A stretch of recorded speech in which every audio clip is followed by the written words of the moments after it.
கிறிஸ்துவுக்கு அன்பான காலைக்குது நிகழ்ச்சி நேயர்களே, மீண்டும் ஒரு விசை கூட இயேசுவின் புண்ணிய நாமத்துல உங்களோடு கூட இணைவதில் மிகுந்த மகிழ்ச்சி அடைகிறேன்.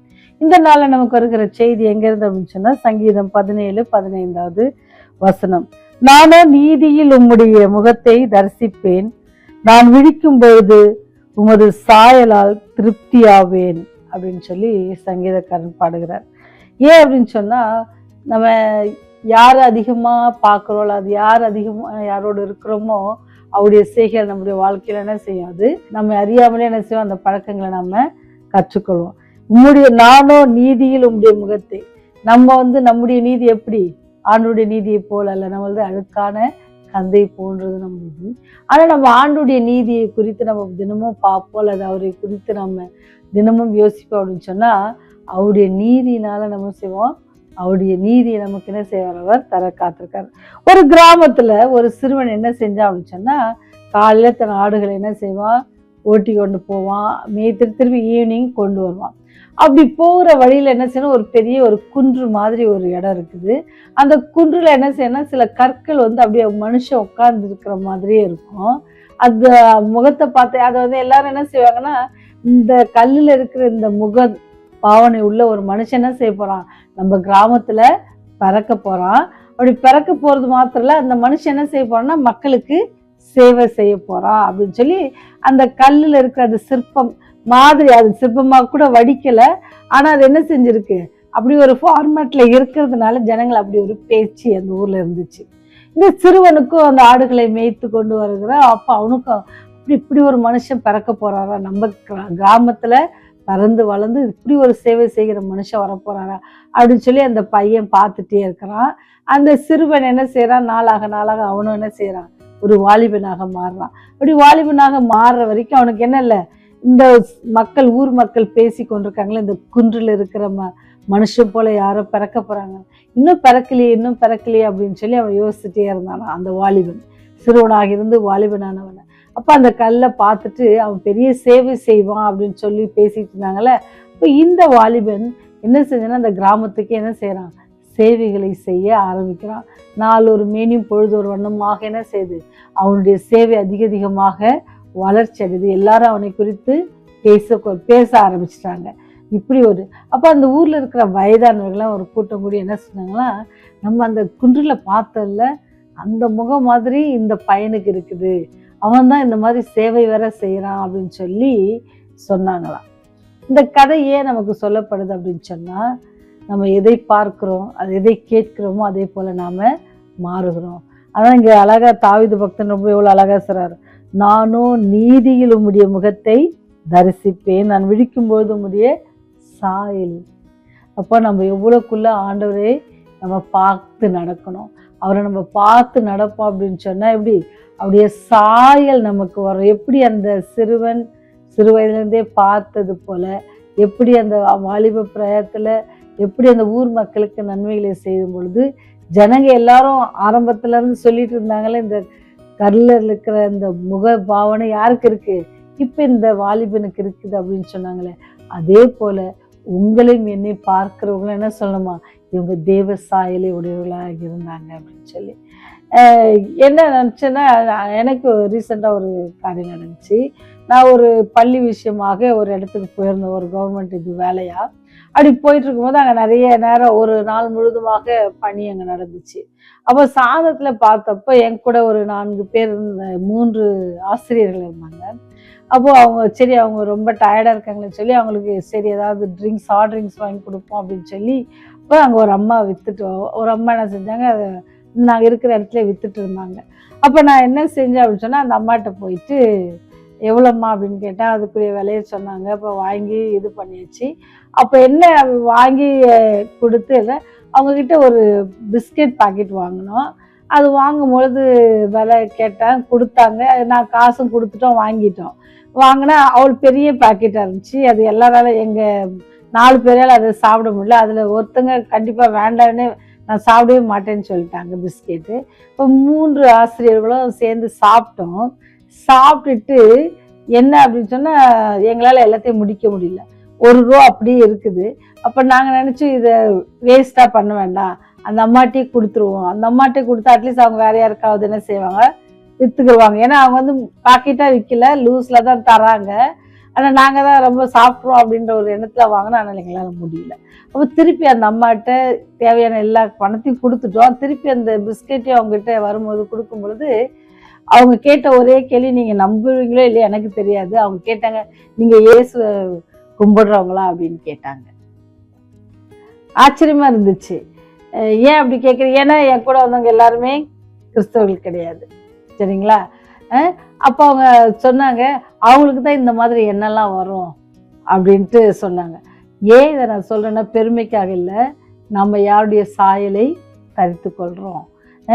அவங்க நம்மளை பார்த்து நீங்க இயேசுவை வணங்குறவங்களா அப்படின்னு கேட்கறது, அவங்களுக்கு தான் இந்த மாதிரி எண்ணம் வரும் அப்படின்னு சொல்றாங்க. அப்போ நம்மகிட்ட மக்கள் எதிர்பார்க்குறதுன்னா, ஆண்டவர் எப்படி யாரு பாகுபாடின்றி எல்லாரும் என்ன செய்தாரு, நேசித்து காரியங்களை செய்தாரோ, தெரியாதவங்க யாரு, கண் தெரியாத யாரோ ஒரு மனுஷன் கூப்பிட்ட உடனே என்ன செஞ்ச போய் அவருக்கு சுகம் கொடுக்கிறார். எங்கேயோ ஒரு மனுஷன் ரொம்ப வியாதிப்பட்டு யாருமே அவரை காப்பாற்றாம எத்தனையோ வருடங்கள் இருந்த மனுஷனை போய் தேடி என்ன செய்யற சுகம் தரு.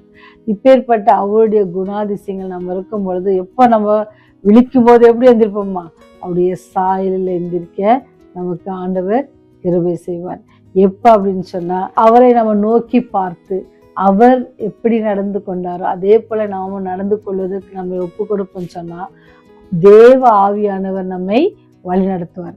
ஏன்னு சொன்னா, நம்ம பார்க்கிறது யார? தேவனை பார்த்து நடக்கும் பொழுது நம்முடைய பாதையில் என்ன செய்வோம், அவர் நம்மோடு கூட இடைப்பட்டு அவருடைய குணாதிசயங்கள் நம்ம அதிகமாக யார் அதிகமாக பார்க்குறோமோ அவங்க குணாதிசயம் நம்மத்துல அதிகமாக வந்துடும். சொல்லுவாங்கல்ல, இந்த நண்பர்களை பார்த்து கூட இன்னொரு நண்பரை பார்த்தா இவனுடைய நண்பனுடைய யாருன்னு சொல்லுவேன் அப்படின்னு கூட சொல்லுவாங்க. சேயிங்ஸ் இருக்கு இல்லையா? அதே மாதிரிதான் நம்முடைய நண்பனாக நம்ம தேவனை இயேசு கிறிஸ்துவ நம்ம ஏற்றுக்கொண்டு அவரை நம்முடைய நண்பனாக வைப்போம்னு சொன்னா, அவரே பார்த்து அவருடைய குணாதிசயங்களை பார்ப்போம்னு சொன்னா, அவருடைய நீதி நிமித்தம் செய்வார், நம்மை ஆண்டவர் என்ன செய்வார், அவருடைய சாயலாக மாற்றுவார். அவருடைய நீதி நிமித்தமாக அவர் நம்மை அவருடைய சாயலாக மாற்றுவார். அந்த அனுபவத்தை யாருன்னா உணர்றார் அப்படின்னு சொன்னா, தாவீது உணர்ந்திருக்கிறார். அதே அந்த உணர்வு நம்ம அவரை எவ்வளோ நேசிக்கிறோம், எத்தனை வருடமாக பின்பற்றுறோம், அந்த உணர்வு நமக்கு இருக்குதா, அந்த ஒரு நம்பிக்கை நமக்கு இருக்குதான்னு பார்க்கணும். கர்த்தருடைய மகிமையை நான் காண்பது அல்லது நாம் மறுரூபமாக்கப்படும் பொழுது, அப்ப என்ன செய்யறாரு ஆண்டவர், நம்ம மறுரூபமாக்கும் போது நம்ம என்ன செய்வோம், கர்த்தருடைய மகிமையை பார்க்க போறோம் அப்படின்னு சொல்லி பவுல் அப்போஸ்தலன் நமக்கு சொல்றாரு. கர்த்தருடைய மகிமையை காண்பதால் நாம் மறுரூபமாக்கப்படுகிறோம். அவருடைய மகிமை என்னதுன்னா நீதியான ஒரு காரியம். அந்த நீதியை நாம பற்றி கொள்ளணும் அப்படின்னு சொன்னா, அவருடைய சாயலாக நம்ம மாறணும்னு சொன்னா, நாம முன்மாதிரியாக வைத்தல நம்முடைய ரோல் மாடலாக யாரை வைக்கணும் அப்படின்னு சொன்னா, கர்த்தராகிய இயேசு கிறிஸ்து நம்ம ரோல் மாடலாக வைப்போம்னு சொன்னா, அவருடைய சாயலாக மாறுவதற்கு அது நமக்கு ஏற்ற துணையாக இருக்கும். தேவன் தம் முகத்தை உங்கள் மேல் பிரகாசித்து உங்களை திருப்தி அடைய செய்வாராக அப்படின்னு சொல்லப்படுது. அவருடைய பிரகாசத்துல மேல என்ன செய்யணும், தன்னுடைய முகத்தை என்ன செய்யணும், அவர் நம்ம மேல பிரகாசிக்கணும். அப்படி அவர் நம்ம மேல பிரகாசிக்கணும், நம்ம அவரை நோக்கி நம்ம பார்க்கணும். அவரை நோக்கி பார்த்தோன்னு சொன்னா அவருடைய மகிமையினால் நம்ம என்ன செய்வாரு, நிரப்புவார்.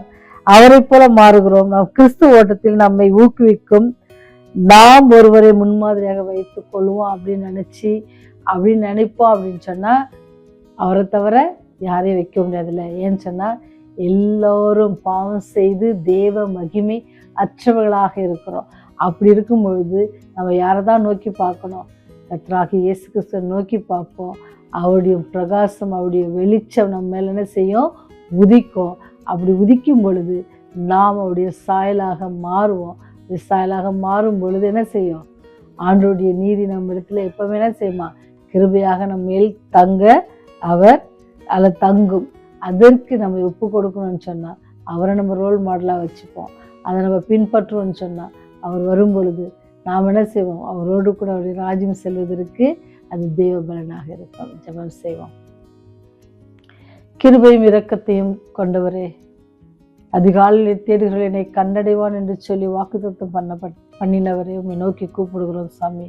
இந்த அதிகாலை வேலையிலும் கூட ஆண்டவரே உம்மை நோக்கி கூப்பிட யாவருக்கும் ஆண்டு தினமும் உடைய புது கிருபையினால் எங்களை நிறைத்து வருகிற அதற்காக நன்றி செலுத்துகிறோம். உடைய அன்பு பெரியது ராஜா, உடைய இரக்கம் பெரியது, உடைய தயவு பெரியது என்பதை நாங்கள் உணர்கிறோம். ஒவ்வொரு நாளும் நாங்கள் கேட்கிற ஒவ்வொரு சத்தியத்திற்காக நன்றி செலுத்துகிறோம். எங்களை நாங்களே ஆண்டவரே ஆராய்ந்து பார்த்து தவறுகளை திருத்திக் கொள்ள நீர் எங்களுக்கு புத்தியும் ஞானத்தையும் கட்டளையிட வேண்டுமாய் கெஞ்சி மன்றாடுகிறோம் சாமி. பாவத்தில் நாங்கள் விழுந்து விடாதபடிக்கு, மடிந்து போய் விடாதபடிக்கு ஆண்டவரே மறுரூபமாக்கப்படுகிற அந்த அனுபவத்தில் நாங்கள் ஜீவிக்க எங்களுக்கு உதவி செய்யுங்க தகப்பனே. பாவிகளாக எங்கள் மேல் கிருபையாயிருங்க. இந்த குற்றங்குறைகளை மன்னித்தள்ளுங்க ஆண்டவரே.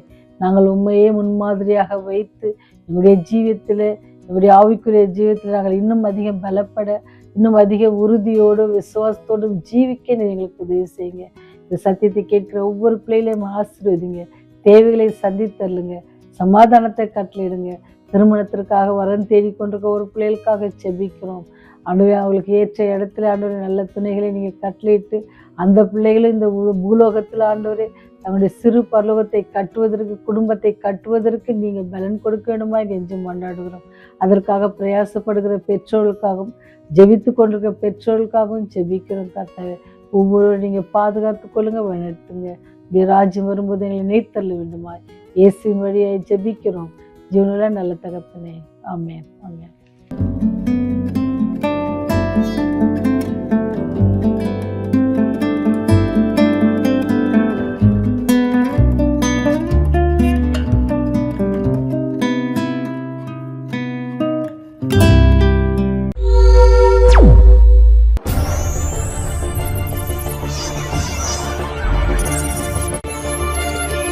நீங்கள் பார்த்துக் கொண்டிருப்பது உங்கள் ரிவைவல் டிவி.